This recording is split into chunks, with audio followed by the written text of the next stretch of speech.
Well, hey everyone. So I'm joined today by the lovely Leonie Maritz, who's partnering with me next year for our Tarot Mentorship Program. It's a 9-month long journey with the two of us. And we want to chat a bit about our background in tarot, us as professional readers, what our journey has looked like, the things that are important to us, sharing a little bit about the educational aspect in tarot, and just generally chatting about all the things tarot. Because, well, if we're going to nerd out about something, why not the tarot cards? So we've got a couple of points that we want to share with you today, a couple of different chatting points. And I think a good place to start is like where and how tarot came about for the both of us. We'll be starting there, and we'll be taking the conversation through from that point. So Leonie, I'll let you start with where and how the tarot came into your life. Yeah, thanks, Tam. I'm very excited about our collaboration because I've been working with the tarot since I was 13 years old. My mom bought me my first deck way back when, and I just loved it. I loved the cards, looking up what they meant. I loved losing myself in the imagery and the potential of finding out what lay before me and things like that. So I just loved working with the tarot, and I was quite adept at it from quite a young age. And I remember that when I started working with the cards, I used to dream about them as well. And that's what inspired me to actually start studying it far more seriously in my 20s. And how did you come in touch with the tarot, Tam? So for me, my brother, who's very much my first spiritual mentor, he handed me my first pack of cards back when I was around 15. Up to that point, I've been studying a lot around witchcraft and magic and different spiritual philosophies. And he said, this will fit really nicely with all the things you've been learning. And he kind of gave me a mini crash course on what they are and how they work. It was a set of the traditional yellow Rider-Waite that he had given me. And with all the things that he was chatting to me about, what the cards meant and how they work, it fitted in so beautifully with all the things I'd already been learning about. Yeah. Um, and I mean, I haven't put them down, and that was 25 years ago, more than 25 years ago, that he handed me that first set. And he Amazing. wasn't wrong when he said, like, these will suit you, they'll suit everything that you're learning. He wasn't wrong because, well, I haven't put them down, obviously. But they did. They filtered in so beautifully with all the things that I'd been learning at that stage, all the different philosophies, the spiritual practices. It just aligned, all the esoteric knowledge. It aligned so beautifully. Um, and Absolutely. yeah, they've been absolutely fantastic since then. I can't put them down. They're just a permanent companion. Yeah. I was actually going to say, as you were speaking, it's like you make friends with your tarot deck. It's like they do become your companion, and especially in those difficult times where you Hmm. have no way forward, you can't see through the fog of the emotion of what's happening or the difficulty or the anxiety. And then the tarot is your friend in times of need. I can't tell you how many times my deck has come to the rescue in one way or another. Just that Oh process yes. of sitting down with myself and the cards and looking for an answer or for some kind of solace of some sort. And it always seems to be there, even when it's frustrating and not the answer that I want. But it's always there. And that is one of the crazy things that I always try and explain to my students at the beginning of a course or a class is that these cards they're not alive, but there's something about them that is living, that you create a connection with. And I do Yes. think it's the absolute centuries and centuries of knowledge and experience and mysticism that they've absorbed as they've traveled around the world through time. And I know each deck that we get is brand new, it's untouched when you open it, but I think it has its own form of genetic memory, to sound slightly woo woo, that it remembers, being in the different places and learning all those things. I really do think that that is something. And then obviously, working with your own deck, you get that relationship with them. And that's why it can be so, so meaningful. Absolutely. Yeah, the relationship with the cards, it's something that I think it just forms naturally. It's almost like the different sets take on kind of like a little personality of their own. Like I've got certain sets that I'll use for days where I don't need to be told what I should be doing, where they're just a little bit nicer. And then there's the Yeah, others where I'm like, yeah, I just need to be told, how to sort my shit out. This is the exactly. set that's gonna do it. That's so true. I work with the Rider Waite all the time because I love that deck, and we obviously teach from there. Mhm. But I have my own decks as well. I've got so many. I actually have a bookshelf full of different decks for different things. But I always Mhm. end up gravitating back to the Rider Waite Smith deck because I think the archetypal imagery is so strong and the healing on offer in that deck from an unconscious perspective is so powerful. But I still have my first deck, the Phantasmagoria by Ian Daniels, which was all gothic and vampire and, tragic and intense like I was in my teens. I still have that one. And sometimes I use that one for private readings because I don't know the ins and outs of the imagery as well as, when the deck that I teach from. So it Yeah. allows a little bit of sort of spontaneity sometimes as well. Yeah. Do you remember your first deck? So I mean, there's your the special one. yeah, so the very first deck that I bought myself was the Dragon Tarot deck.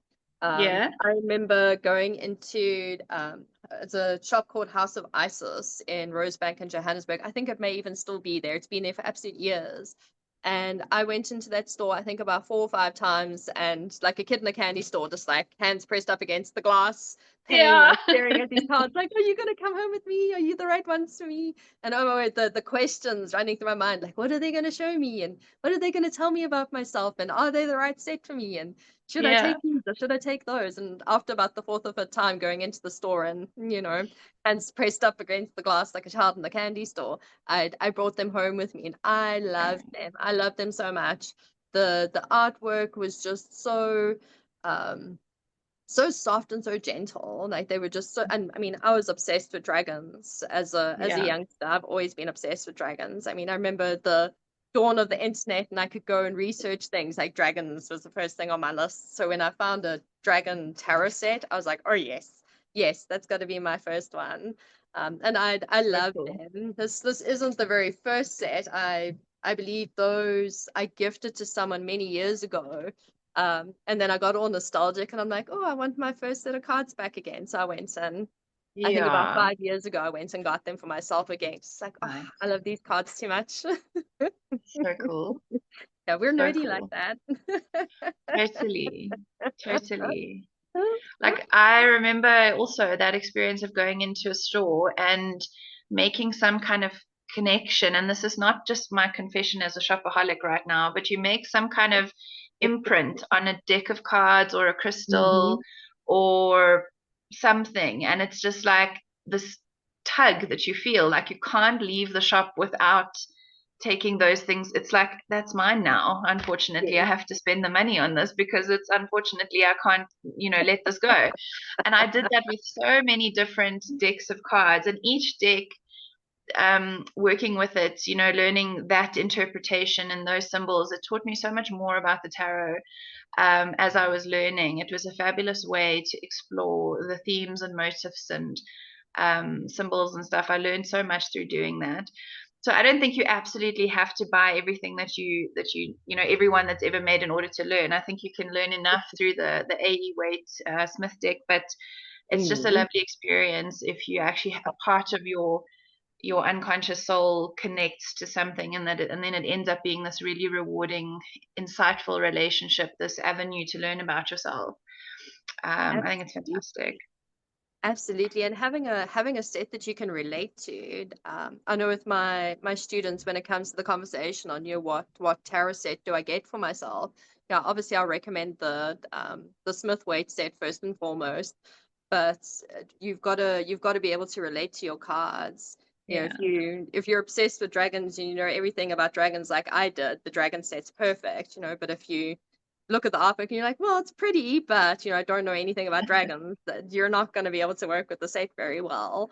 So Yeah. usually when there's that intuitive pull with the cards, it's usually a good sign of like these are good to work with. And usually there'll be something that you can relate to or you can build that relationship with. But yeah, relational cards is important. Yeah.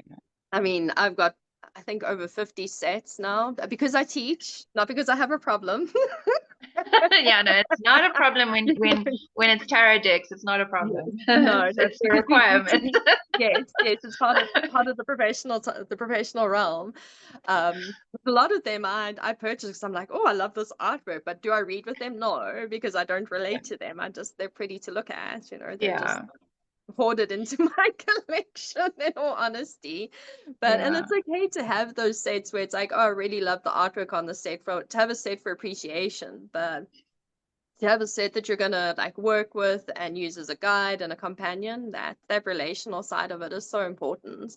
And having Yeah. that relationship with them, yeah, absolutely. Mm. Yeah. Um, card So, that you're resonating with yes, the most. Were you? I was just gonna say, what card is coming up for you at the moment? So card that has consistently come up over the years is the Chariot card. I have a love-hate relationship with this card, and interesting enough, I was listening in on one of the talks that you're doing a couple of weeks back, and you were explaining how the chariot in certain traditions relates to the sign of Sagittarius, and usually temperance is normally the card there, but when you're explaining that the chariot is also attached to Sagittarius and how, and I was like, oh yeah, that makes a whole lot of sense. So the Yeah. chariot being the card of self mastery, like clearly the big point of me being in existence in this lifetime is mastering myself, because Yeah. that tarot card keeps popping up and it's always in those times where I'm either shifting into a new stage in life or getting rid of old habits or patterns or some kind of transitional movement in life from this stage to this stage. The chariot pops up, and it's normally when I don't want to see the chariot card because it's just going to frustrate me because it's going to tell me what I know. Where it's like, hey, you're mastering yourself. You need to master yourself. I'm like, I know this. Can I have a different card?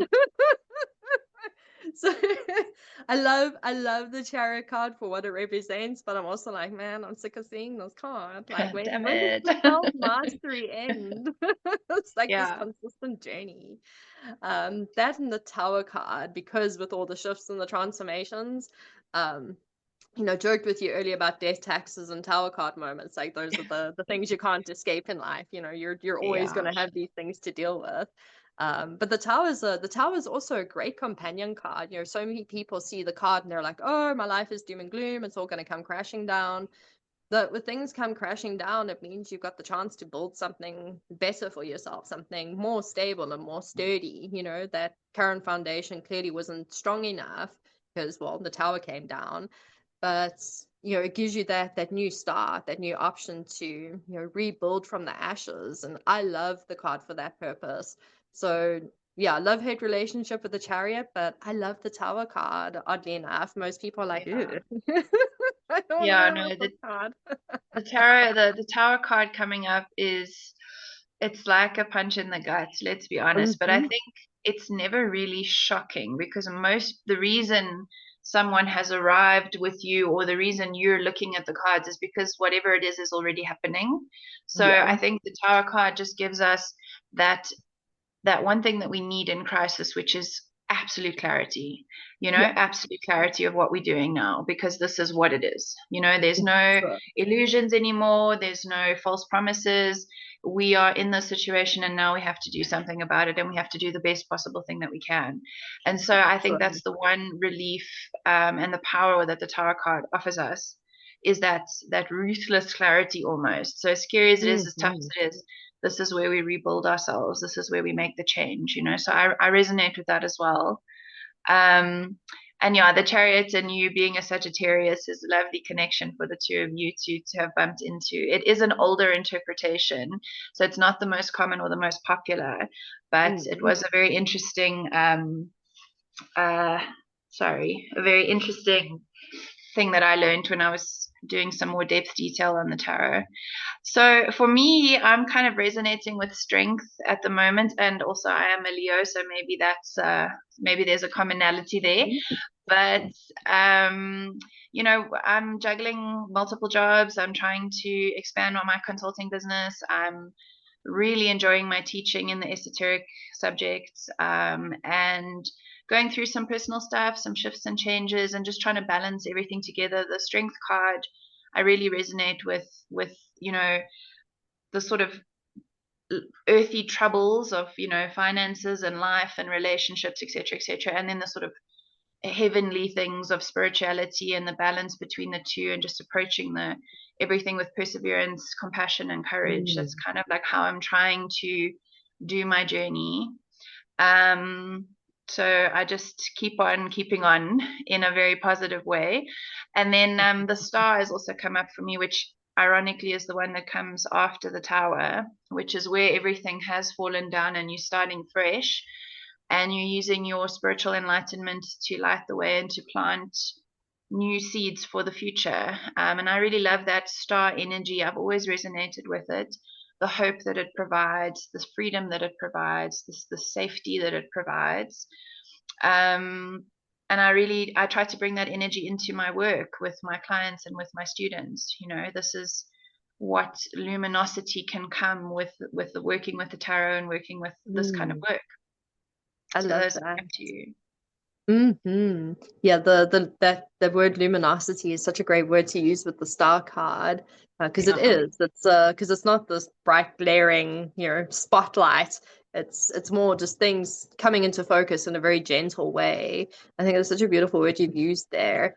Yeah, the star following the tower card does make a lot of sense, because and if anyone thinks back on their lifetime where they've hit those tower card moments of just, you know, chaos and destruction and everything falling apart, it follows that star energy straight afterwards. You know, the clarity is there, the softness is there, the, you know, everything falling apart was for a good reason. Yeah. Yeah,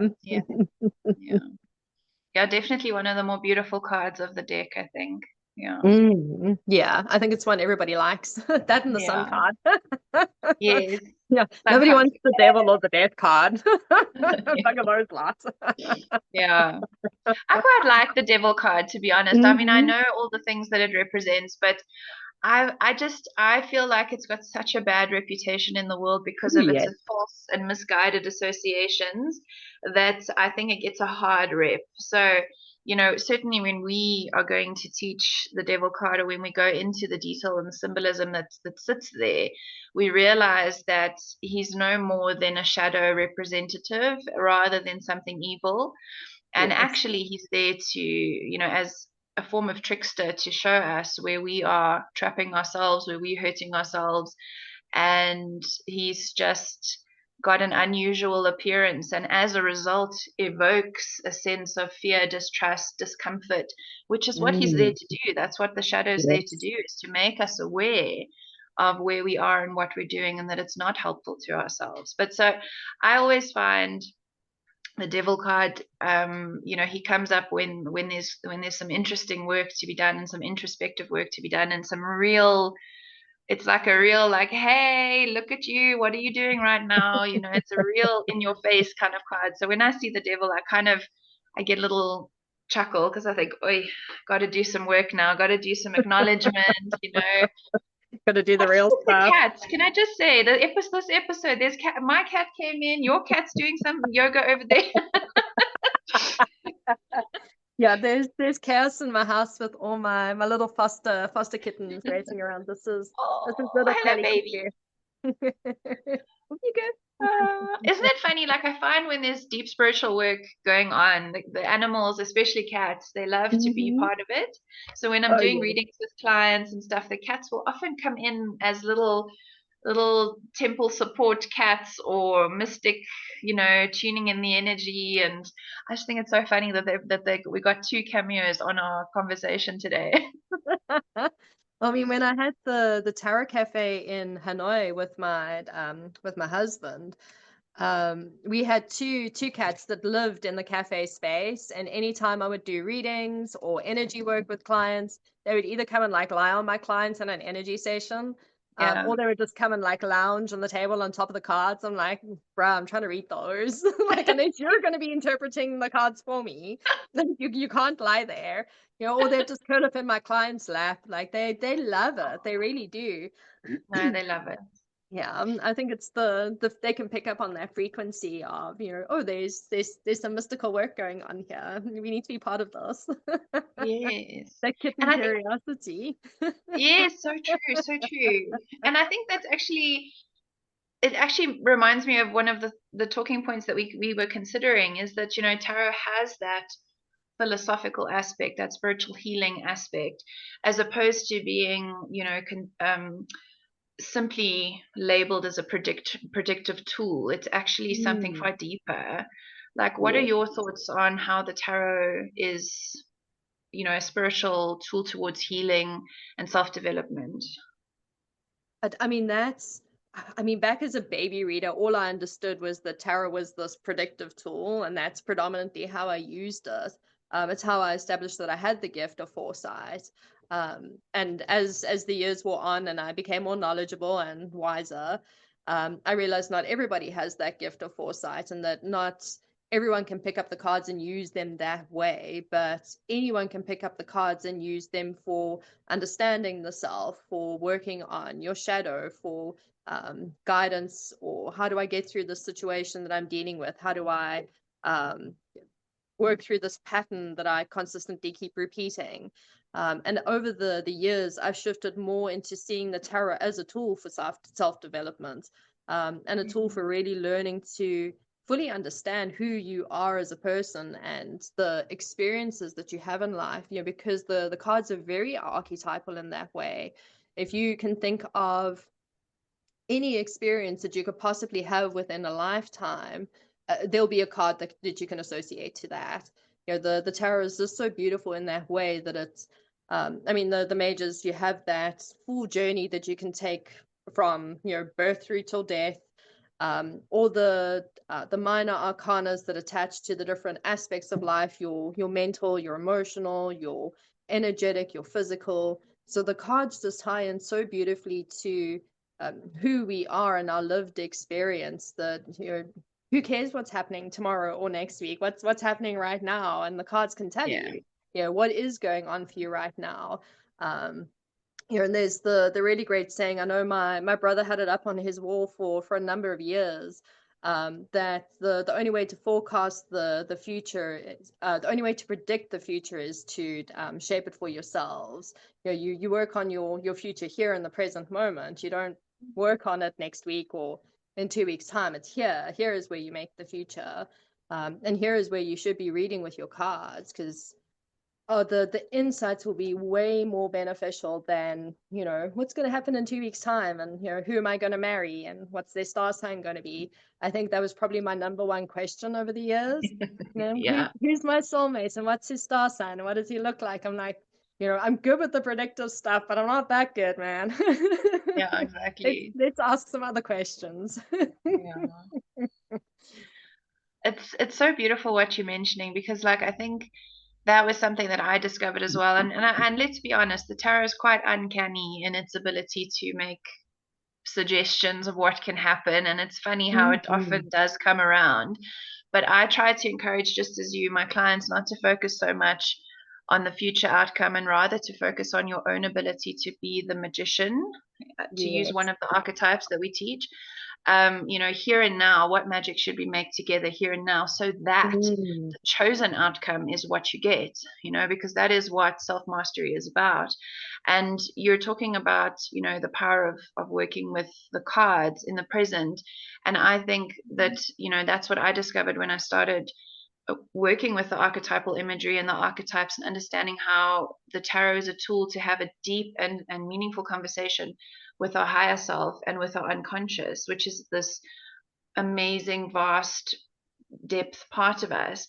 And I think that people misunderstand the absolute magic and the vastness of what can happen when you start to converse with yourself in this kind of Mm. intimate um, territory. because not only are you doing shadow work and revealing things to yourself and empowering yourself through doing so, you're also meeting yourself in a way that probably no other human being can ever really truly meet you, because this is Yes. you and your landscape and yourself. And it's really the only, not the only, but one of the very most profound ways I learned to develop a meaningful relationship with myself and to start standing up for myself and to start seeing that there's so much to me as a human being, and then for other Mhm. people as well, learning our complexities. And it's so amazing when you can be there for yourself in that way, and the tarot allows you that conversation space to meet yourself in that way, and the different versions of yourself and the different aspects of yourself, the different archetypes that you have.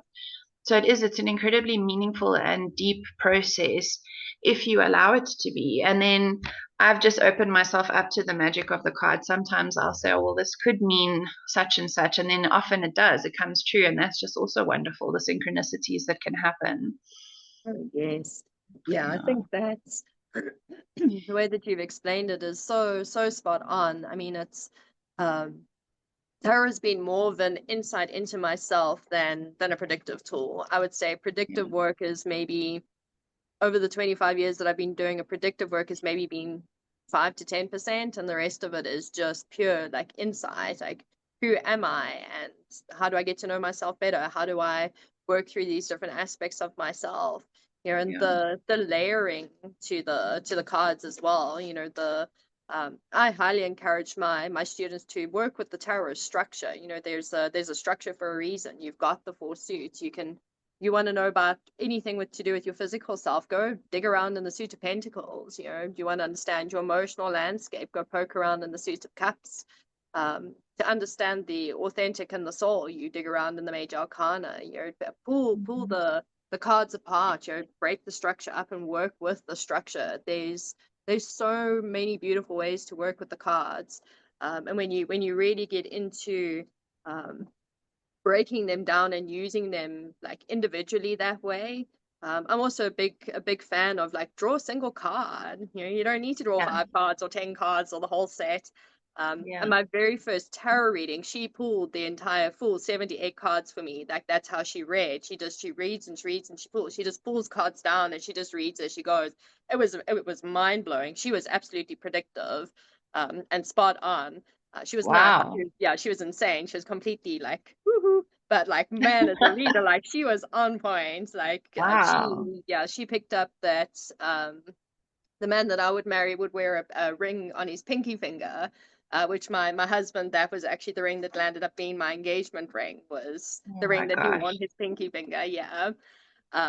So I mean, the That's predictive insane. aspect is there, but it's small. Like the work with the cards is it's way more profound than Yeah. knowing what's going to happen in 2 weeks' time or who you're going to marry. Knowing yourself, oh, nothing beats that. Absolutely. And I think the cards have probably been my biggest go-to in understanding myself. Because as Yeah. a practitioner, I've got to understand myself, otherwise I just bleed into all my sessions. So if you are working with others and you want a way to really get to know yourself, I'd pull your cards, and work with that structure. The structure is definitely there for a good reason. Yeah, I'm a big Mm. component of that. Mm. Yeah. And like pulling a card, one card or two cards for whatever's going on, it can just be an amazing centering experience. And then you get your insights Mm. as well, your knowledge as well.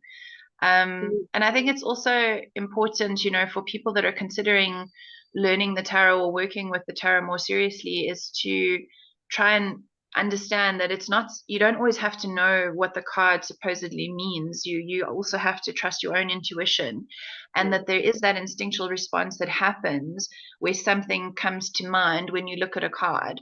And I think that's what we try to emphasize in our teaching, is your ability to work with the cards and not simply the book meaning. What do you think, Jen? That's oh, absolutely. I think when I teach the getting to the meanings of the cards, like we do that way later on, and that's something Yeah, that I give you one of my little cheat sheets for that, for referencing the card meanings. First and foremost, learn the cards intuitively. And again, that comes back to the thing of having a set that you can relate to, so that you can do that. Because I think so many people look at the tarot and they're like, oh, I'd really love to work with it, and they look so amazing, but there's 78 cards, and how do I remember 78 card meanings? It took me, I don't know, 15 years to fully remember like every single card meaning. Like that's a lifetime of practice to really like pull. I still have days where I pull a card and I'm like, flip, what does this card mean again? Like, what is the base meaning of this card? You know, I'm in the middle of teaching students. And I'm like, wait, hang on, my brain's Yeah, calculating I'm stuff. having an overload. Yeah, like there's too many cards to remember. So like don't get caught up in the I've got to know all the card meanings to work with the cards. Like you really don't. You learn to work with them intuitively. Like what's looking at the imagery, what is that imagery saying to you? What does it remind you of? You know, how does it fit in relation to what it is that you're looking at or that you're questioning about or you're asking information on? You know, there's colors or symbols or you know, is it the little bunny rabbit in the corner of the card? You know, is it the fact that he's got two different pairs of shoes on? You know, there's so much that you can look at just in a single card.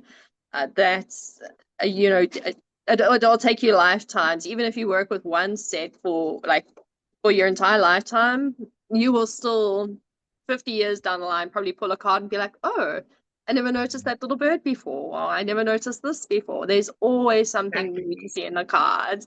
Yeah, so yeah, don't get caught up in trying to figure out all the meanings.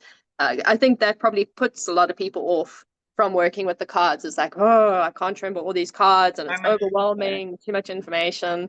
Um, read intuitively, read what the cards mean for you in that moment, you know, because you'll pull the chariot card today and it'll mean this, and you could pull it in 2 weeks' time and it'll mean something else, you know, it depends where you're at. So yeah, don't get stuck on the meanings.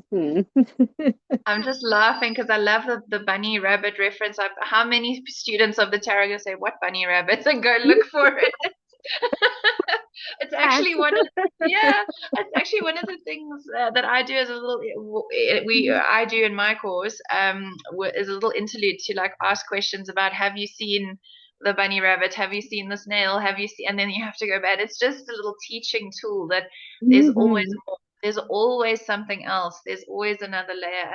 And that's what's so amazing with Pamela Coleman Smith's deck, is how she puts so much richness and so much nuance and so many hidden little gems of importance in the card. So there's so many different things that you can learn, and it's just, I mean, even me, I'm discovering things all the time, you know. Yeah. And I remember, I think it was nearly 10 years ago, I believe it's the nine of wands, I think it is, or the seven of wands, where you're like, oh, he's got two different pairs of shoes on. And I was like, Yeah. wait, what? What do you mean? Like, I Yeah. need to go and find this card. And like pull the card. I'm like, oh, he does. And like I can't So stop seeing does. it now.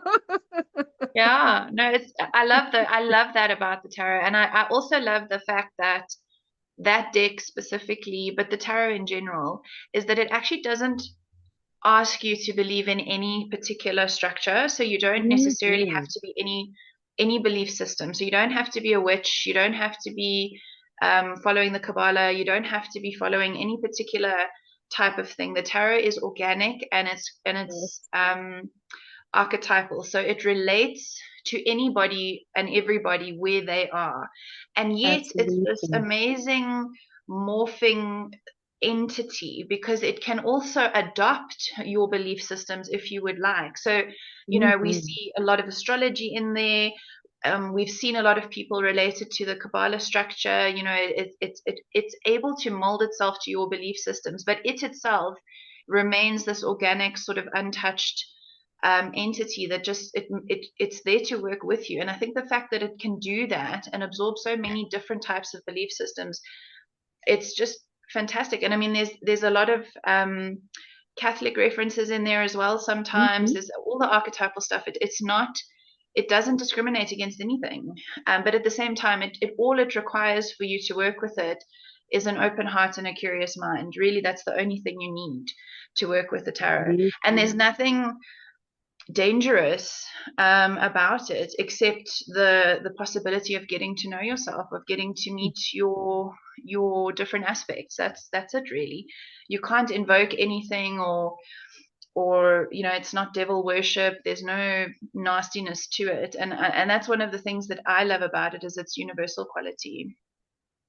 Yeah, absolutely. And it makes it such a relatable tool that anybody can pick it up and work with it. Like you say, it's just have a curious mind and the willingness to be open and to learn about yourself, learn about your experiences, and learn about, if you're reading for others, learn about the person in front of you and to truly understand the person in front of you. Because the tarot is very universal. It doesn't fit one specific belief system, or doesn't fit into a specific mold. You can align it to any system out there. The tarot will fit with it. And I found that because I had so many diverse people coming to see me over the years when I was a professional reader. I mean, I had Christian, I had Muslim, I had atheist, I had hardcore spiritualists, I had people that followed the Kabbalah and esotericism, people. That's it. And I could read for absolutely every single one of them, because the cards could relate to the human in front of me. The tarot reads the human, not the belief system, or who you are on the outside. It reads the person, and that it absolutely makes it a universal tool. And I think that's its biggest power, is its ability to fit into any system or mold. You can be absolutely any background. You can come from any walk of life, and you can pick up a set that you relate to, and you can work with them. You can work with them for some of the most beautiful, profound things. The misconception of tarot being a tool for evil or associated with devil worship. I think probably the biggest crossover is, well, there's the devil card, so obviously that's got to be evil. And it's like, well, let's understand what the devil card is. He's your shadow aspect. He's the your fears and your phobias and your addictions, or the heavy stuff, the shadow stuff. It's not if you pull the devil card, well, the devil's going to pop out in the middle of the night and come and take your soul. It's not how the cards work. Like, hi, Baphomet, I'll be there now. Would you like some tea? Exactly. Like you said, you can't summon anything with the cards. You can't bring anything to fruition. The worst and the best that will happen is you'll get to know yourself better. Like that literally is the worst and the best that can happen. I love the mention of the worst, because it can be, shadow work can be the worst. Like, oh yeah, shadow work's not a walk in the park, and it's not supposed to be here. And it's supposed to be scary and real and raw. Otherwise, how do you get to know yourself? But yeah, that misconception, I think makes me sad with when I see that misconception come up with the cards, because I'm like, no, it's so unfounded and so far off from what the cards actually are, that if I'm going to educate anyone on anything, I'm like, the tarot is not evil. Like, the tarot is probably one of the best tools you could ever work with. It's a beautiful tool to work with. Yeah. And one of my favorite things about the devil card is, I always say to my students and my clients, is just look at the word devil. If you turn it around, it's lived. It's a lived experience. It's a lived experience. It's energy in reverse. How can we get that energy going the way it should be going? And the devil shows us. He's like, up here. It's this way. It's this way. Yes. Get out. Go out there and do what you should be doing. Stop sitting here with me. And then the thing is he's happy for you to sit there with him, because that is his nature. That is his essence. But he's not asking you to. He's not forcing you to. It's our decision to be better in ourselves, and it's a difficult one. But yeah, I agree with you. Yeah, the decision to change and be better is, you're literally facing your own devil and demons, right? And the Rider-Waite-Smith artwork for the devil is awesome, because it shows the lovers chained up to the devil's chair, but those chains are loose. Like, they can literally just pop them off at any stage. You're not stuck to your fears or your phobias. You're not stuck with your shadow. It's the bonds that we put on ourselves. We choose to keep those chains there, and that's I think one of the biggest messages of the devil is like you choose to be there and you choose not to be there. You have free will. So the big scary card's teaching you something really big and profound. I think another scary one is the death card, because everyone thinks Yeah. that it's we're going to die, or it's predicting some sort of death, or it's also a demon-like card. And one of my favorite things about the way that A.E. Waite and Pamela Coleman Smith designed that card is how they dressed him up in the regalia of the armor, and made him more sort of respectable, if you like, because in the older decks he was literally a scary looking skeleton with a scythe, and it was much more fear invoking. So Waite sort of was suggesting with that we should be treating the death experience with more reverence and more respect and more wisdom, in that whereas in the Western culture we're so afraid of death that we don't actually give it its due, and most of the time we're not ready for any kind of process that involves death. So that's literal. But for us in the tarot, we see death as transformative, as a rebirthing, as shifting through a difficult process. Obviously, it can represent the grief of actual endings and letting go. But I just really loved how they changed that skeleton into something to of respect rather than something to be feared. That's it exactly, and there's I mean, also in the artwork, the way that they've drawn the imagery is that you can't escape death. Like change will always happen. Change is inevitable in life. And we can't escape that, and as much as we try and we're like, oh, I'm gonna avoid this and just hide in my house, death is gonna come knock at your door and be like, bitch, I you want a need cup of tea. expectations. I've arrived to change your life and cause some upheavals. And it's a big misconception with the death card. I mean, the amount of times that I've put the death card down on the table in front of a client and I can see their eyes, they're like, oh, someone's gonna die, and I'm like, no, it just means you're letting go of something. It's the death of an aspect of yourself, or the experience that you're going through possibly coming to an end. Like it's a card of letting go, and like we need to learn to let go. If we wander around in the same place and space for our entire lifetime, that would just be awful stagnance. That sounds horrible. That sounds like a more miserable way to live your life. Yeah. So death is something to be respected. It is like I said earlier, death, taxes, and tower cards. It's those are the only inevitable things we have in life. But in the Western world, there's just this huge disconnect from death is this devastation and it's destruction, and we try and avoid it at all costs. And then you have other cultures that they honor death. You have within Mexican culture, you have Santa Muerte, where they honor the saint of death. They have festivals in Bali. They have festivals around death. It's amazing what the other cultures do to embrace a natural aspect of being a human. We're gonna And go through it's deaths and transitions. Yeah, I part mean of our nature. spiritual process. Yeah. Yeah, It's I a mean nature step does of that.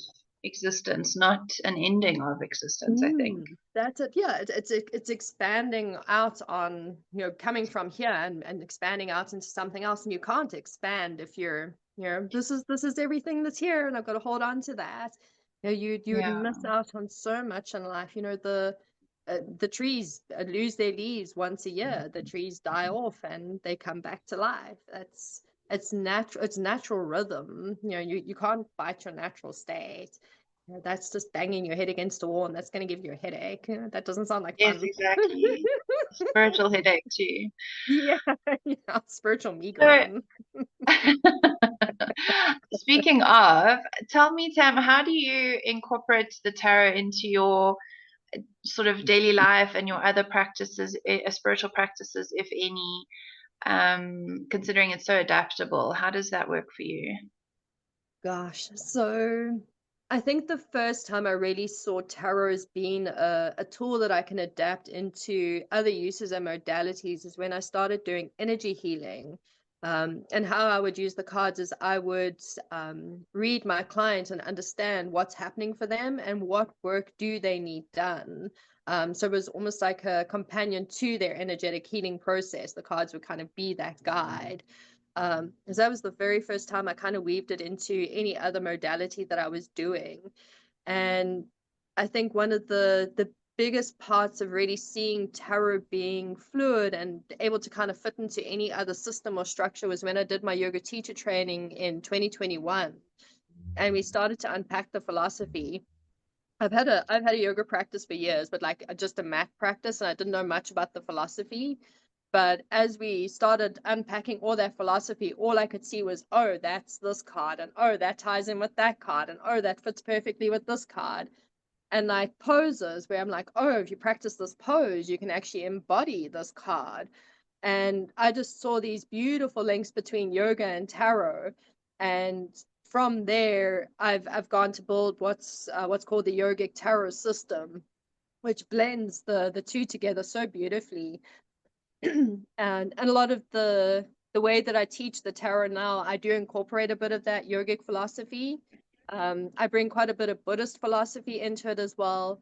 As you mentioned earlier, there's the association to the Kabbalah with the tarot. The tarot fits into the Kabbalah system really beautifully. I teach a little bit of the how it ties in with the Sephirotic tree, and that kind of climbing that way up through the tree.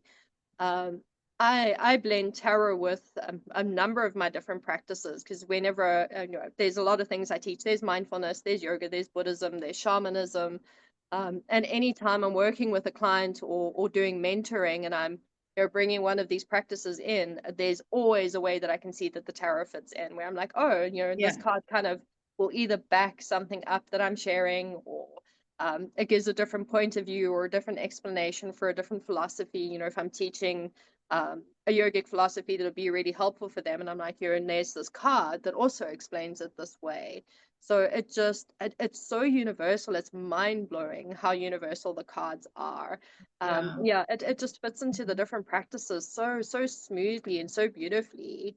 I mean, there were some cards where I was like, "Ooh, I don't know what philosophy to put to this one," because there were like multiple philosophies I could put with it. But yeah, you can. It's just such a universal language. How about you? How does that fit in for you? Yeah, so I mean, I was so sort of enamored by the archetypes and the archetypal imagery that came through the tarot that I actually went off to study psychology and work with Jungian psychology specifically in order to understand it better so that I could teach it better. And it's amazing how it applies. And, as I'm sort of working from a psychology point of view, doing analysis and things like that, I'm like, oh, this card, I'm feeling this card, or I see the card, and then I think of a process, from Jungian stuff. And then also, obviously, I'm an astrologer, predominantly, and the link between the cards and the astrology has been one of my areas, I would say, of expertise, because I've really worked with and applied and studied to understand how the astrology has been applied in the tarot. And I honestly don't know, to be fair, which came first, if it was the astrology that came first and was put in the tarot, or if it was they sort of came around the same sort of time. So both of them are very significant to me, and I work with them together, because I think having a bits of the astrology incorporated into the tarot is so meaningful, because it hints at the power of the astrology as well, because it's included in the tarot. So it's almost like it gives it a tick. It's like, yes, that is something that was valuable enough to be included in the deck. Mm-hmm. So, yeah. Yeah. And in terms of my daily life, I still pull my cards when I need a bit of guidance. I still pull my cards when I need a bit of redirection, and me time and a reset, that kind of thing. They're always near me, and I have a lot. So when I'm working with my clients, talking about all the different decks that we have, if someone comes to see me in person, I just sort of have an intuitive feel of which of the oracle decks they might want. Is it the relationship angels, or is it the earth angels, or what's coming up? Which of the different ones are coming up, and I add that for an extra little add-on in the reading as well. So Yeah, bringing oracle cards in with your tarot readings, yes, highly recommend. Yeah, so I mean, fun. they're So fun. they're And it's amazing how it's so spot on too. You've had this deep conversation about so many things, and then you pull an oracle card and it's like the perfect sum up of what you've spoken about. So yes, funny how that yes. happens. Yeah, they close readings off really nicely. I found over the years Yeah. when I was like, oh, I can bring oracle cards into my readings. Like this is the thing. Yeah, they're usually really great for like confirmation cards. Yeah. Yeah. I mean, there's obviously the difference between oracle cards and tarot cards is, well, tarot has Which its is set big. structure, oracle cards don't. That's the big difference. But oh, absolutely work with them together. It just adds such beautiful weight to your readings. Yeah. Mm. I love Mm. that. Yeah. It's nice. So common gaps in tarot education. So, you and I have been teaching, oh golly, Yeah. years. Years. I think my very first tarot course was 2007 when I had Tarot 101 in my my little manual printed out on my home printer. And I think you've been teaching not too much longer than that. Uh, but there's definitely gaps in the educational side of tarot, and I think the ethics as a reader is probably one of the biggest gaps that I've seen. I mean, you'll get the short courses that, they'll teach you all the card meanings in a weekend. But I mean, if there's a course out there that can teach you all the card meanings in a weekend, I want to take that course. Like, I don't think one really exists. My Um, brain will be melted by the end. It's a lot of information. there's a lot of And information. also, I think if you embark on a journey with tarot properly, it's a soul process, right? Because each card offers you this spiritual up, level up. So I mean, you can't do that in Mm, a weekend. You can't do the whole full journey in a weekend. The full journey is such a great um, description of each stage of the spiritual development from mm, being birthed to being enlightened, and that's not yeah, a small process. And there's no. there's a significant amount of chapters in that process, and you redo it so many times in your life, and you arrive back at the full stage with new wisdom and new experience, but suddenly you find yourself in the full stage again because you're starting again in something new now, and Yeah. so keep going. So I don't, but I think I respectfully would say that people that are selling you the tarot in 48 hours or 2 weeks are doing you a disservice because you're not getting your Mm, own growth through that process, which is really what you need in order to share and teach, I think. absolutely. I think that's probably one of the big shortfalls in a lot of tarot education that is out there is it's everybody wants the instant gratification. They want to know the cards and they want to know it now, and it's like, yeah, from experience, it's unrealistic. It's not gonna happen. Like they're selling you a lie if, like you say, oh, learn the cards in 2 weeks or in 48 hours. You're not. The cards, it's a lifetime journey, absolutely. And if you're really going to put in work and effort to really work with the cards at least months, months to Yeah. start cracking them open and really starting to get to know them. But yeah, these short courses in the cards, save your money. Yeah. Save your money and buy yourself another set of cards to learn. Yes, add to your collection. And Yes. also, I think, one of the great things that we come up against as metaphysical, spiritual healers, whatever word you want to use for, this kind of work, is the fact that there's so many people out there selling rubbish, being a Mm, charlatan. And there's such, we've been done such a disservice in terms of people that have sort of diluted the essence of this sort of ancient sacred craft, by, you know, trying to pull a quick one over you and you're not actually getting anything. It's not fair to the origin of the craft and people who want to take it seriously. So I think one of the gaps in this work, whether it's, and I mean, we're talking about tarot today, but I think it transcends to things like Reiki and astrology and energy mm, healing, all of these things. You're offering something that is legitimate and serious. It's something that has substance, and it's something that has potentially magical outcomes. So you need to take yourself seriously, and you need to make sure that what you're offering is serious, and you want to create a brand and an energy for yourself so that when you put yourself out there, you're able to combat that kind of negative press, if you like, that's out there about the kind of work that we do. So I think having an ethical practice and having a strong sense of your own morals in and around what you're doing is very important. And that's something that we have added into our mentorship program to help people decide what that is and how to deal with that. Do you want to talk more on that, Tam? Yeah, because I only really understood tarot ethics probably close to about 10 years in on reading, being a reader, because I never thought, ethics and tarot, what is that? How do they tie in? And it's as simple as a person comes to see you for a reading and they say, what can you tell me about my best friend? What do they think of me, and what do they feel about me?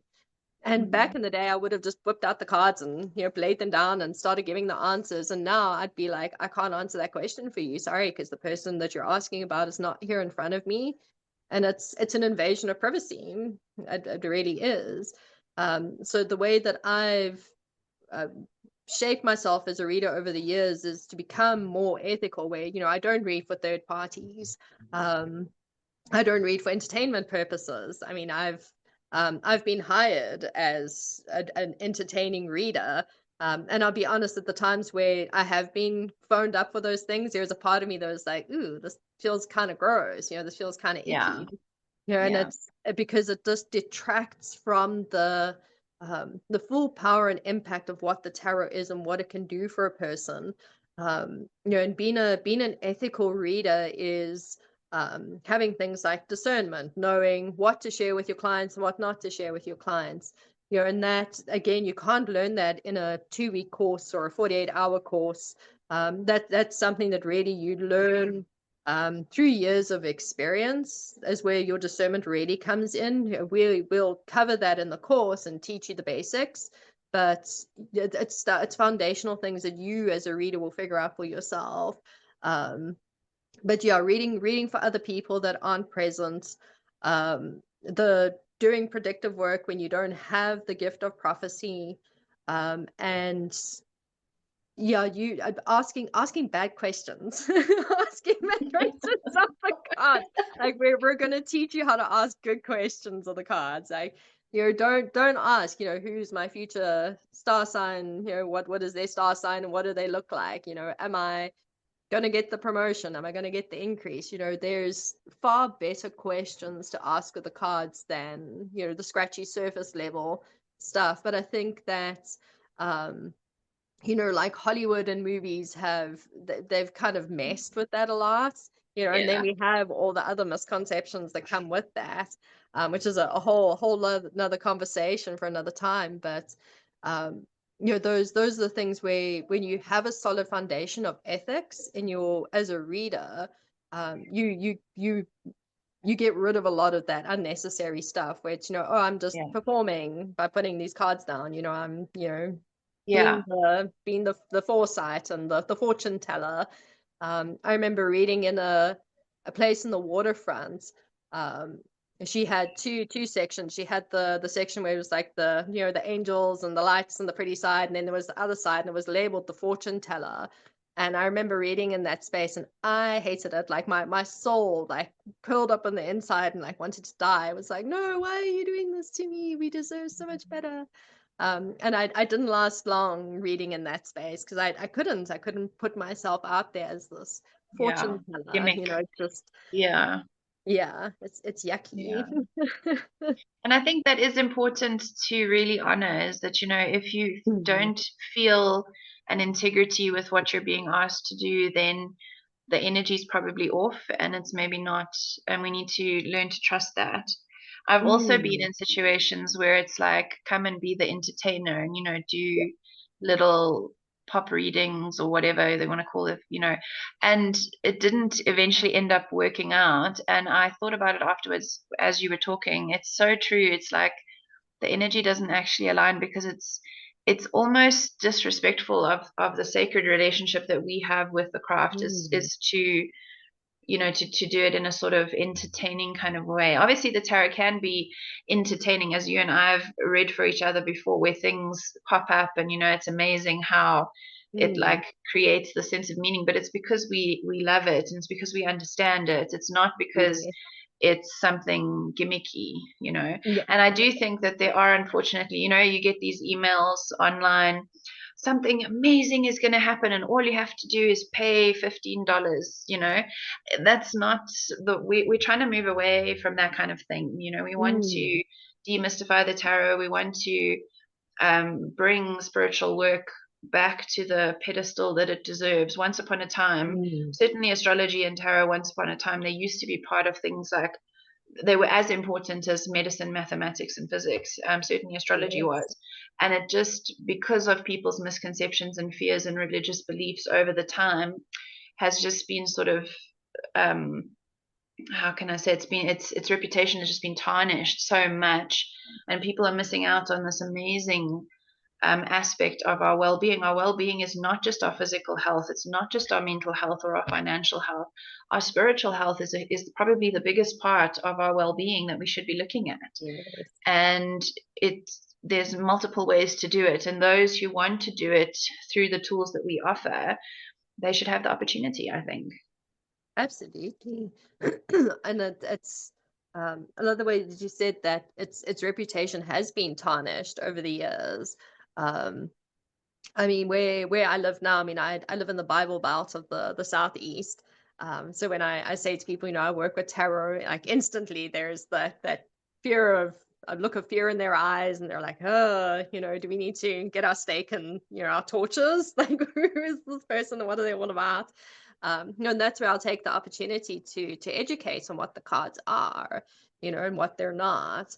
Um, for me, educating people on the accuracy of cards is probably it's become a mission for me in life. You know, Yeah. any opportunity where someone says something that's incorrect about the cards, I'm like, no, no, no. No, Sit wait. down for 2 seconds. Like, let's talk about this. Let's be realistic about this. Let me teach you some things. Because it is, I mean, it's a sacred tool. It's a spiritual tool, and that's how it should be looked at and treated. You know, you don't have to, you know, wrap your cards in, you know, bubble wrap and keep them like in pristine condition or anything. You know, it's not like the ancestors are going to pop out and shout at you because you don't look after your cards right. But, you know, have them, you know, treat them with respect, read with respect.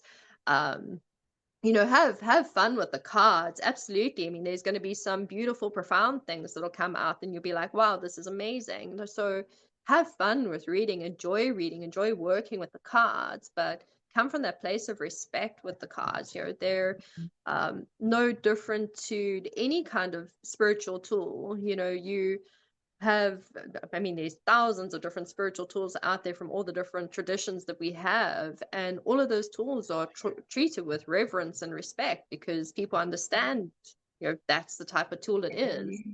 But the cards have just over the years gotten this rap of, you know, it's a tool for entertainment. I mean, there's laws in certain countries where they actually have to have that as a disclaimer that, you know, this is just for entertainment purposes only.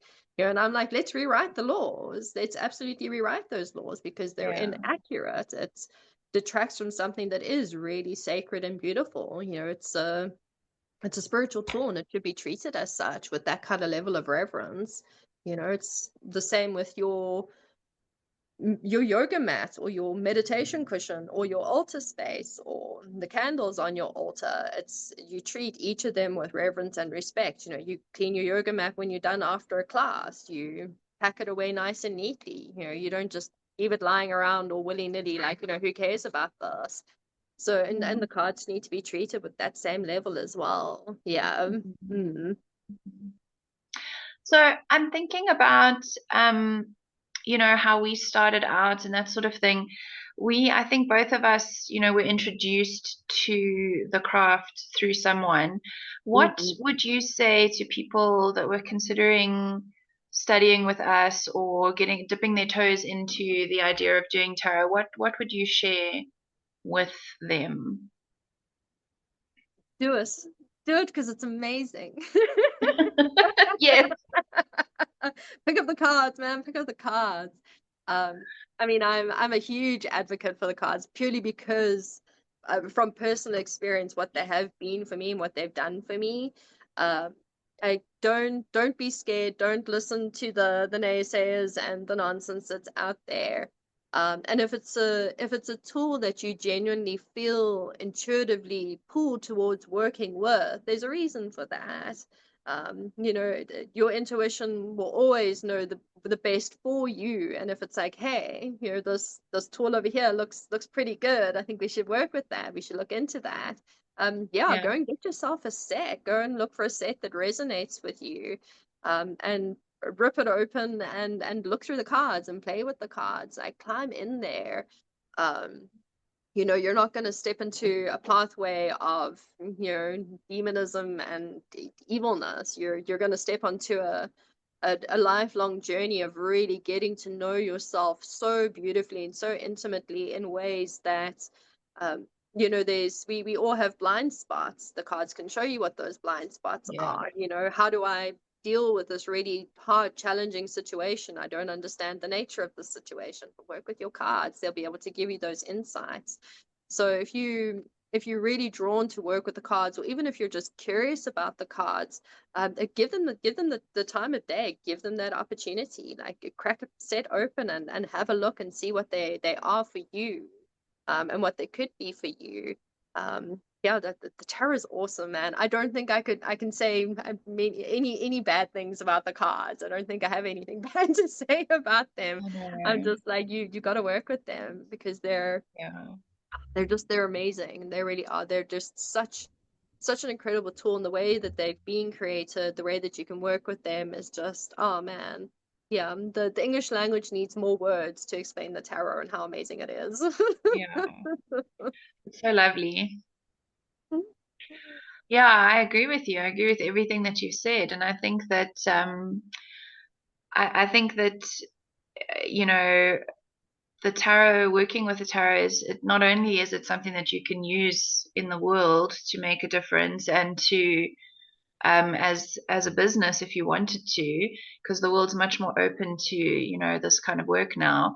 It's also just the profound effect it can have for yourself, and you develop a lifelong friendship relationship with your cards. It's something that comes with working with them. So Mhm. I think that it's valuable whether you feel like you want to be a professional or you just want to be able to do it well for yourself and those close to you. I think that it's just such a meaningful journey and such a Absolutely. wonderful tool. Hmm. Yeah, it Yeah. really is.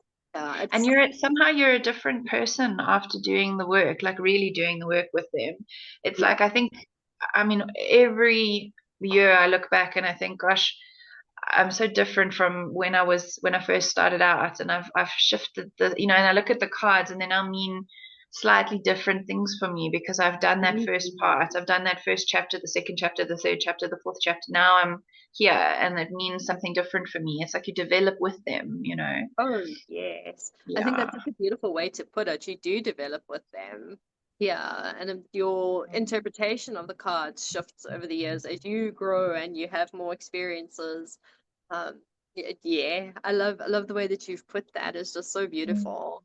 Hmm. It's true, as you said earlier, it's not just about what the card means in the book, because sometimes when you've had a lot of reading experience, which both of us have had, sometimes you get that repeat offender that keeps popping up, and it shouldn't pop up because technically it doesn't mean that. But in your experience, your reading experience, you now know that when that card comes up 9 out of 10 times, it could be this thing. Yeah. It's like you've had through the feedback of your clients and through the feedback of yourself, it's showing you something that maybe isn't listed in the book, and that's something that you can attribute to it, which is powerful. Mm. And astrology is like that as well. Any practice that you do, you add your own intuitive spin on it and you notice repeat patterns. You notice, okay, well, this sometimes shows me, for me, this sometimes is telling me this thing, and you That's trust that. it. That's it, because your cards are going to work with you and your understanding of the cards, and we read from our own experiences. You and I will pull the exact same card and we'll have a different interpretation of that card. We'll give a different meaning for that card. It depends on the experiences that we've had with that card in the past, where we're at right now, our current state of mind. Mm. All those things get factored into when you're pulling cards. All of that gets brought into your translation of that card. when I teach the interpreter side of tarot, it's that we read by association. So there is no right or wrong interpretation of the cards at the end of the day. It's what is that card meaning for you right now in that moment, and what can you pull from that? Not Yeah. what does the book say about this card? Because I mean, what the book says about the card and what you're getting from the card, like you said, they could be two completely different things. That causes confusion because you're like, well, I'm not aligning with what the book says. So am I getting this wrong? No, you're reading intuitively and you're reading Yes. correctly. So you're Yes. not doing anything wrong. You're doing it perfectly. Yeah. So I'm going rogue, Tam, but this came up for me as you were talking, is that I'm thinking of how we met so long ago, and we were both very different people, and yet we were both tarot readers at one of those fairs that we were talking about Uh-huh. earlier.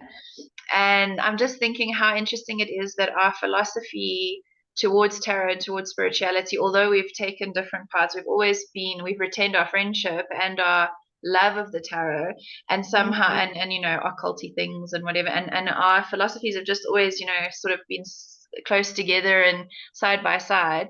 So what do you have to offer, or what do you want to say about the two of us working together in terms of how we've put this course together and our point of view being slightly different from other people?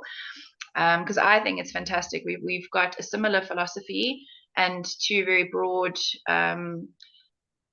periods of experience and knowledge that we're bringing together to make it very comprehensive. What are your thoughts on that? When I initially reached out to you I mean, we'd initially talked about you just teaching one portion of the course.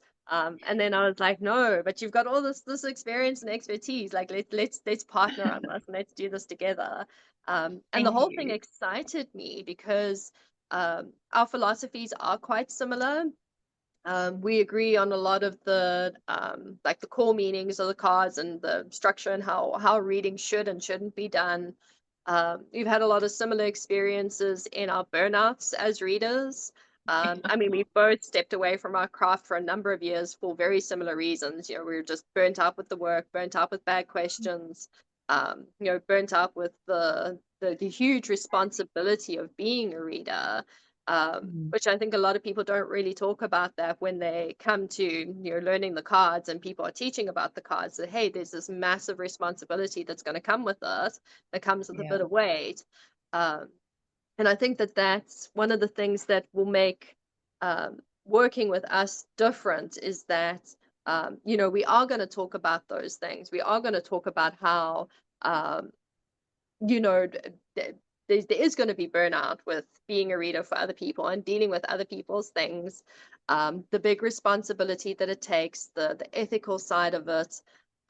So we're not just going to teach you, sunshine and daisies and how to read the cards. We're going to take you through the good, the bad, and the ugly, because that is what's going to make you a far more equipped reader than 2 weeks on how to read the cards and what do the cards mean. We're going to Yeah. take you through our personal experiences with different clients that we've had. um, I mean, you'll have all sorts of clients coming through your door as a professional reader with some people that have horrific experiences, some people that have had beautiful experiences, and it's having the skills and the capabilities to sit with anybody that walks through your door. It takes a number of years to really refine those skills. And for me, back when I started out, if I had a teacher like either one of us taking me through all of this stuff, oh man, I would have been a gazillion times better at reading cards 20 years ago when I started reading professionally than I was. I had huge misconceptions about the cards. I was like, oh, I have to know all the meanings of the cards. I have to read this way and I have to use these words. And yeah, I wish that I had a teacher like either one of us. In fact, if I had two teachers that were, combined, that brought in all the good qualities that we have, I would have loved that for myself. And as a teacher, I want to be the teacher that I really needed for myself back then. Yeah. I think that those are the big things that would make this mentorship different to any of the other tarot courses that are out there. You're working with two highly skilled professional readers that like we know our shit, like we really do, and we know our stuff because we have the experience, not because we've read the books or we have 50 odd tarot decks, but because we've worked with them for so long. Yeah. And we've been willing to be raw and honest with ourselves while doing that work, where we're like, oh, I really messed up with that client, or I really shouldn't have said that, or I should have had better discernment, or I interpreted the Two of Cups instead of the Two of Pentacles. I've done that before Yeah, yeah, yeah. too. Yes. I've given the wrong cards.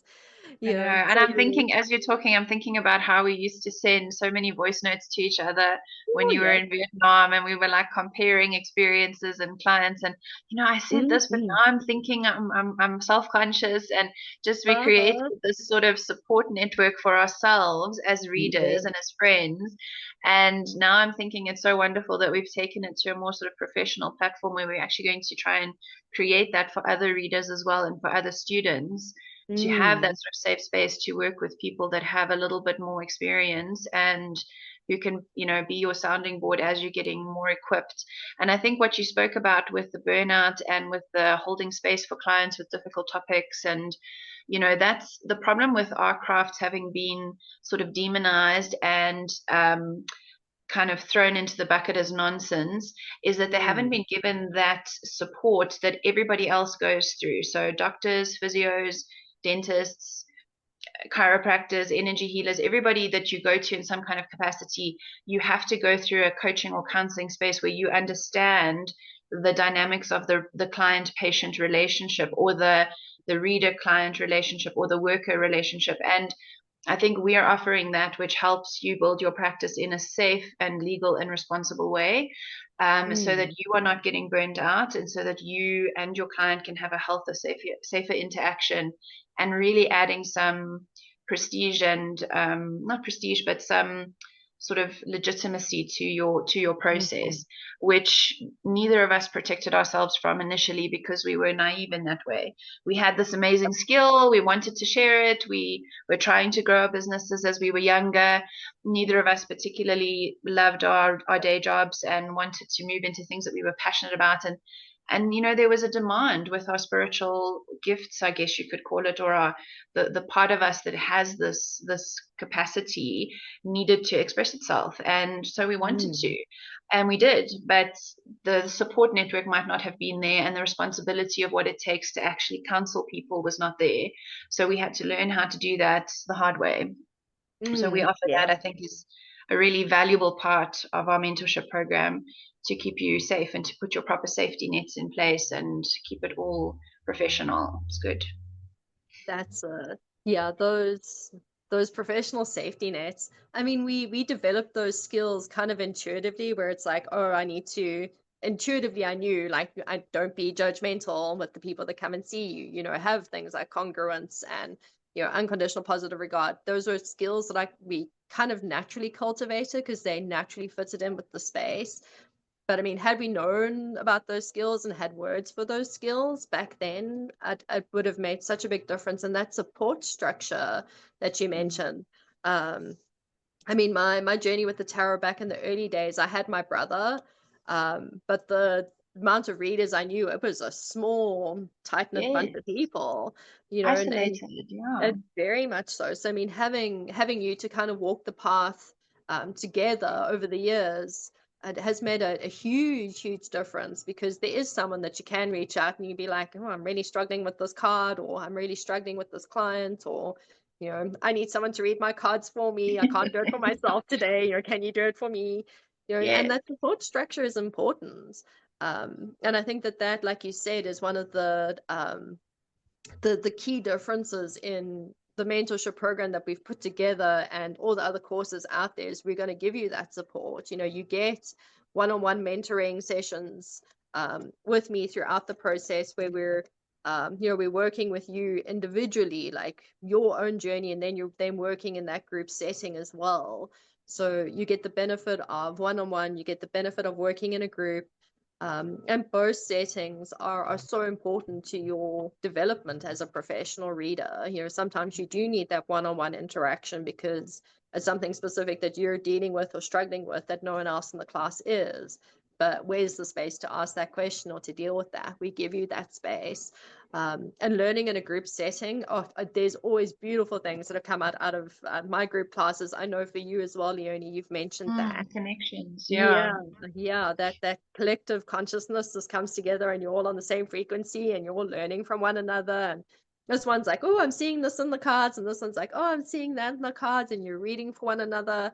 It's beautiful. It's a beautiful thing to witness. Yes. Yeah. It is, and it's so lovely in the group context, because sometimes someone will ask a question that just is so great for everybody to learn from, and it's like, oh yeah, I never would have thought to ask that, but actually that was so useful, so it's also nice to add that element.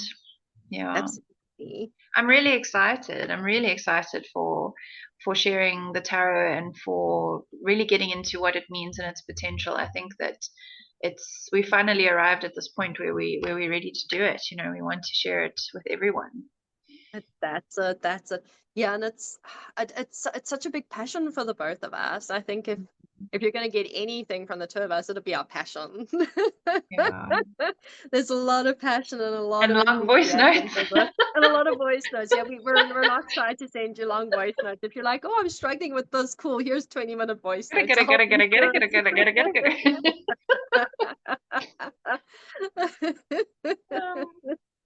Oh man, and yes to everything about the craft, all of it. It's just, and I haven't put the cards down for a reason, because they're so worth coming back to time and time again.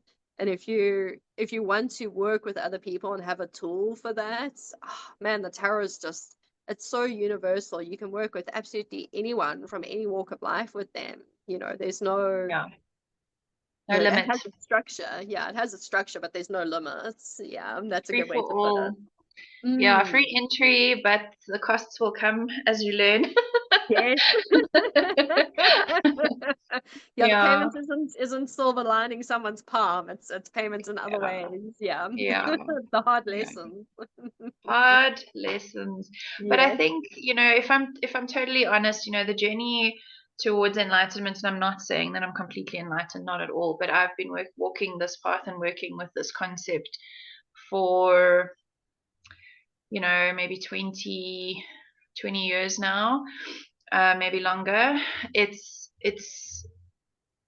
difficult, it's challenging, but it's also the most rewarding process you could possibly do. And you can't, once you start, you really can't go back. You just have to keep climbing the mountain like the hermit in the tarot. You just have to keep going, following your light, following your star in the sky, because it's just, you see things and you realize things, and suddenly you can't live the way you've been living. And it is quite a big thing to do, but I think that it is certainly, for me, the experiences that I'm having now as I inch towards my 40s are so much more meaningful and enriched because of the work that I've done. So I really would encourage people to do it. Whether you have an intention of being a reader or not, I really think there's so much benefit just for yourself and enriching your own life. Absolutely. I mean, I would never have thought, when I was given my first set of cards, that this is something that I'm going to be teaching others how to do in 20 years time, or in 15 years time. I was just like, these are amazing, these are awesome, and then I hit the point where I was like, these are amazing, these are awesome, I need to share them with everyone else. And your journey with the cards will shift and change as you shift and change. How you work with them will shift and change.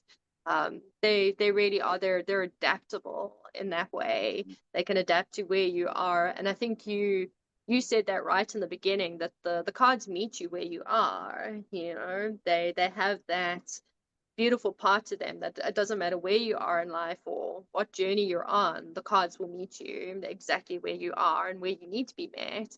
And that, I think that's what makes them so beautiful. Yes. Yeah. Cool, Tam. So what else do we have to say? What else do we have to do? Well, we need to tell everyone that they need to come and join us next year for 9 months. Yes. Come and learn about the cards. Sign up. Do it now. Yes, go and sign up. The cards have said, it's there in the cards. They're saying you need in to the cards. It's on the cards, guys. It's on the cards Yes, for you. yes, Join us, yes. sign up. Yeah. And where You're can they sign up? So they can sign up on my website, tamdillon.com. They'll find the links to the mentorship program there quite easily. They can also join my mailing list as well, which will give them all the details as everything rolls out. But enrollments are open. We've only got 6 spaces for this mentorship program. We want to keep it small for good reason, because we really want to give you as much one-on-one contact as we can. So you're not going to be in a big giant group of people. It's a nice, small, intimate group. And we've got people, we're going to have people joining us from all over the world. So you're going to have that infusion of different cultures and different backgrounds and different experiences. And I'm just so excited for it. 9 months of teaching tarot, like I get to wake up and do that. Like, yes, and I'm living my best life by doing that. So So awesome. yeah, I We're gonna go have, sign up. yeah, definitely. We're gonna have a cameo or two of other teachers as well for Mm, different aspects that'll pop in and out. So mm, that's another interesting aspect. yes. And yeah, sign up, guys. There's payment plans available. There's even a scholarship Mhm. available for South Africans Yeah, yeah. Yeah, so South Africans because have because we're both South Africans, and we're very proud of the country we come from. We am giving a discounted rate if you're from South Africa and you want to do the course. We know that international rates aren't always accessible, so we want to make the program accessible to our fellow South Africans as well. So there is a South African rate. And then we do have a scholarship, and the scholarship is open. The scholarship is open internationally. So if you have a genuine desire, like this is the path that is meant for you, but the financial means just aren't meeting you where you are. Chat to us, and we can have a look at that scholarship option for you. So yeah, that's all the 6 spots we've got. Um, 3 international spots. We've got 2 South African spots, and then we have our scholarship spots available. Yeah, go and grab one while you can. Yes. yeah. So it's very exciting. So please sign up. We'd love to see you. We'd love to work with you. Mhm. And we'd love to share the wonder of tarot with you. Absolutely. Yes. Come learn with Yeah. us. Tarot's Come learn amazing. with us. Yes. Yeah. Thank you, Tam. Thank you for taking the time to talk to us and to share everything with us. I'm very grateful to be here and I'm so excited. Yeah, and thank you. And thank you for doing this journey with me. I mean, I don't think I could think of a better person to co-teach with than you. Yes, I my mean, friend, I you have too. yeah, I have a lot of respect for you as a reader and as an educator. You know, if you're going to learn from anyone, we are, and man, I'm tooting our own horn here. We're some of the best out there because we come from the right places and we come from that personal experience. So, oh man, I'm excited. Yeah. Yeah, me too. And you too, Mhm. Tam. I'm very excited. You're amazing with so much experience and so much different cultural experience as well, with all your travels in the world. And yeah, it's going to be great, I think. I think so. All right, everyone. Well, that is us nerding out on tarot. If you do have questions, we're looking at setting up a live Q&A in the coming weeks. So look out for that. Links will be going out. You can pop in, learn more about the mentorship program, ask any questions that you have about the tarot. If you're nervous or you're scared, we can definitely help ease all those things. But yeah, come have a chat with us in a few weeks' time at our live Q&A, and yeah, sign up and come work with us next year. It'd be an amazing 9 months. Yay. Thank you, everyone. Bye. Bye.